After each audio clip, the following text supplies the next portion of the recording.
In this session, first we'll learn about Object Snap toolbar. And to get the Object Snap toolbar, you can right click anywhere on the existing toolbars, and from the list you can choose here Object Snap toolbar. Select it. Now this is called Object Snap toolbar, and in this we'll see few snapping options related with lines. Now the first one will go with snap to endpoint. Here we got snap to endpoint. I will tell you what is this snap to endpoint. First let me create here one horizontal line. Pick the first point. Let me switch on the ortho, and I am creating here one horizontal line. Then go with escape. Now after this, if I want to draw a line from the end point of this first one, exactly if I want to snap this end point, then I can do it by going with snap to end point. Snapping is nothing but exactly picking that particular point. If I want to pick exactly the end point, then I can pick it using snap to end point. So if I want to use this icon, first I have to go to line, select the line command because I want to draw a line. So I am going to line, and by default if you see, it is not going to highlight exactly the end points, it won't highlight. But if you want to pick the end point of this existing line, just you can go snap to end point, select the icon, and now if you move to the end point, it is going to highlight the end points with squares like this. Now you can click here and you can create the next one. So this is about snap to end point. And one more, if I want to draw here from the start point of the first line, then again I can go with line, say snap to end point, go to the end point and snap it. So this is about snap to end point. We'll see one more example. Let me go with a rectangle. Roughly I am creating here one rectangle. Now if I want to draw a line from this end point to this end point, I can go with line. Let me switch off the ortho. Now I want this end point, so I am going snap to end point, pick this end point. Then I want this end point. So to use this end point, once again we have to go with snap to end point. That means after selecting the icon, you can use it only once. Once again, if you want to snap the other point, you have to choose the icon one more time.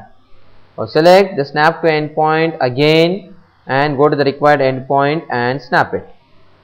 Similarly, one more line diagonally if I want to draw, again I can go to line, say snap to end point, pick this one, and again the other end point you can pick by going to snap to end point and pick it.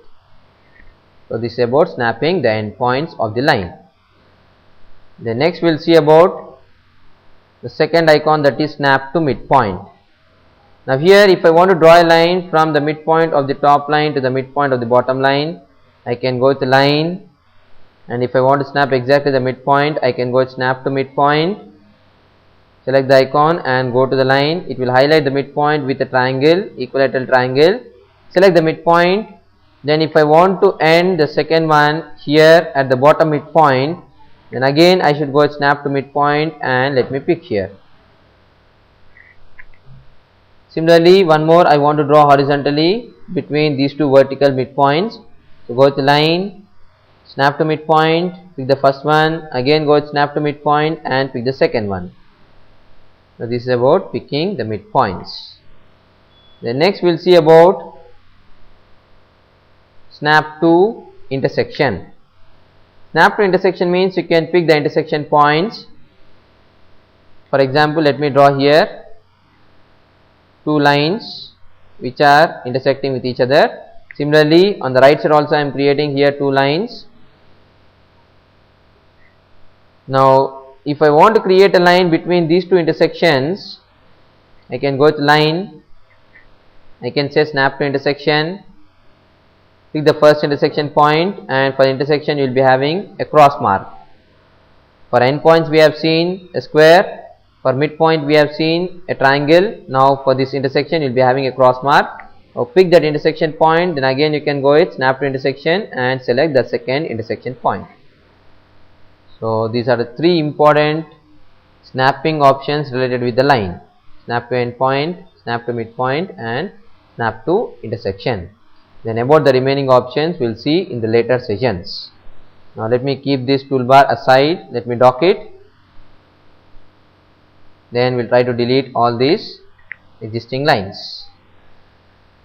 Then now we'll start the next method of creating the objects, which is called absolute coordinates method. And in this absolute coordinate method, we are going to use the coordinate values of each and every point through which the lines are passing through. If I want to create a rectangle, now I am not going to pick the corners of the rectangle on the screen, but instead of picking the corners, I am going to give the input through the command prompt, and the input will be in terms of the coordinates. Now according to the coordinates which we are giving as input, the figure will be created, and we call it as absolute coordinates method because whatever the coordinates we are going to specify here, they will be calculated with respect to the default origin of the screen. Now this is nothing but the default origin. Now from this default origin, it is going to calculate the coordinate values which we are specifying. So now we'll see an example here. Let us go with the similar figure which we have created using the grid. Now same rectangle we'll try to create here with the help of the absolute coordinates method. Now I want to create only this rectangle, so let us set the limits for this rectangle. And if you see this rectangle in this, the maximum dimension is nothing but 13, and I told you already in the last sessions, whenever you want to set the limits for any figure, we have to concentrate on the maximum dimension, and you can take the limits as slightly greater than the maximum dimension value. So because here the maximum dimension is 13, let us go with AutoCAD, and here let me take the limits slightly greater than the 13. So I am going to limits. Lower left I am taking as usual 0, 0, and the upper right corner let me take 15, 15. I am taking both x and y values as 15 and 15. This 15 is slightly greater than the 13, that is the maximum dimension of that rectangle. So specify here the upper right as 15, 15, then go with enter. Now immediately let us go with Z enter, A enter. Now this is the origin. Now here I am going to create this particular figure by specifying the coordinate values of these four corners of the rectangle. Now let us think that I am going to start from 0, 0. If I am taking this left side corner as 0, 0, then you can specify the remaining coordinate values with respect to that start point. Let us start exactly from 0, 0. So I am going back to AutoCAD. Let me go to line L enter, and when it is asking here to specify the first point, let me give the input as 0, 0, x, y. I am giving as 0, 0 because I want to start from the origin. So specify 0, 0 and go with enter. And after going with enter, you can see here the line is starting exactly from the origin.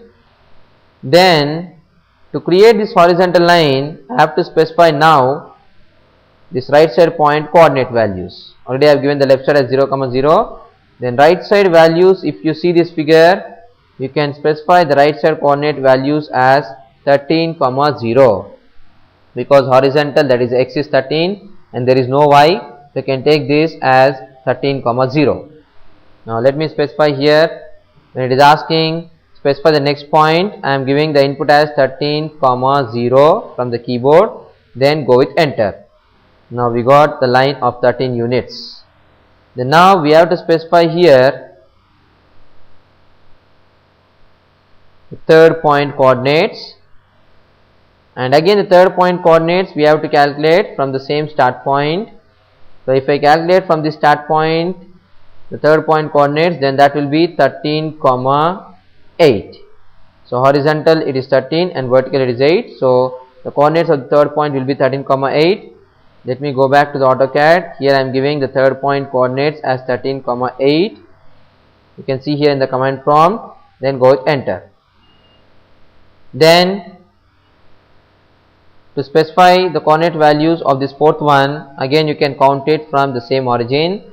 If I count it from the origin, then the point coordinates will be 0, 8, because always, as I told, we have to calculate with respect to the origin. So from the origin, if I move to this point, the coordinates will be 0, 8. So let me go with AutoCAD, and here I am giving as 0, 8. Then I want to close this figure by reaching the same point. So because I have started from 0, 0, once again let me specify the end point also as 0, 0. Then now we can go with escape. So here we have created a rectangle of 13 by 8 using the absolute coordinates method. Then few more examples related with this absolute coordinates method we will see in the next session.